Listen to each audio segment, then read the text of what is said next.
25 ноября в столице прошел юбилейный концерт, посвященный 95-летию Сухумского музыкального училища имени Алексея Чичба. Это значимое событие собрало на одной сцене не только студентов и выпускников училища, но и знаменитых музыкантов, среди которых Государственный камерный оркестр, хоровая капелла Республики Абхазия, а также Липецкий симфонический оркестр. 95-летие не просто дата, а результат многолетнего труда. Хочу поблагодарить всех, кто пришел сегодня на наш юбилейный концерт. Конечно, поблагодарить прежде всего педагогов Сухумского музыкального училища за их титанический труд и за то, что они стоят на своем и поднимают нашу абхазскую культуру. И все, что вы сегодня видите, это близкая перспектива нашего классического искусства. Каждый из выступающих представляет из себя отдельный жанр. И я думаю, вы поняли, что мы можем соответствовать уровню классической музыки, которая существует вокруг нас. Сухумское музыкальное училище было основано в 1930 году и стало первым музыкальным учебным заведением в республике. Юбилейный концерт также приурочен к столетию со дня рождения выдающегося композитора Алексея Чичба, имя которого носит училище. Мероприятие посетили президент Бадра Гунба и министр культуры Даур Кова. Училище сохраняет высокие стандарты обучения, поддерживает преемственность поколений и традиций, обеспечивает стабильное развитие образовательного процесса.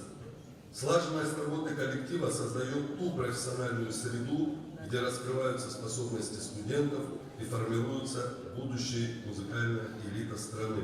Сегодня в Сухумском музыкальном училище продолжает работать несколько отделений, от фортепиано и струнных инструментов до вокала и эстрадного искусства. Это настоящий центр музыкальной культуры, где бережно сохраняют лучшие традиции. Поздравили с юбилеем и коллеги из России, среди них директор Сочинского колледжа искусств Лидия Кузьмина и художественный руководитель Липецкого дома музыки Наталья Сосновская. Дорого находиться в кругу людей, которые так ценят свое прошлое, которые с таким уважением относятся к именам, заложившим основу академической музыки, которые сегодня так оберегают и сохраняют замечательные традиции, все они основаны на национальной еще культуре.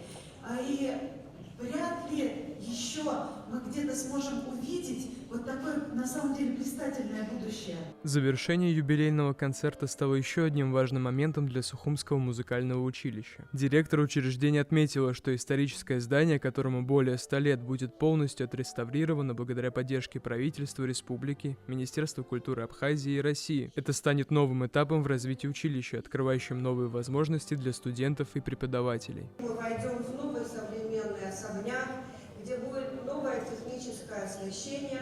И я думаю, что у нас будет еще больше студентов, еще больше желающих учиться, потому что есть факультеты, которые требуют уже современной технологии. Юбилей Сухумского музыкального училища подарил зрителям настоящий праздник музыки, продемонстрировал дань уважения многолетним традициям и огромному труду тех, кто развивает культуру Абхазии. Арестит Каракасиди, Евгений Сильченко, Абаза ТВ.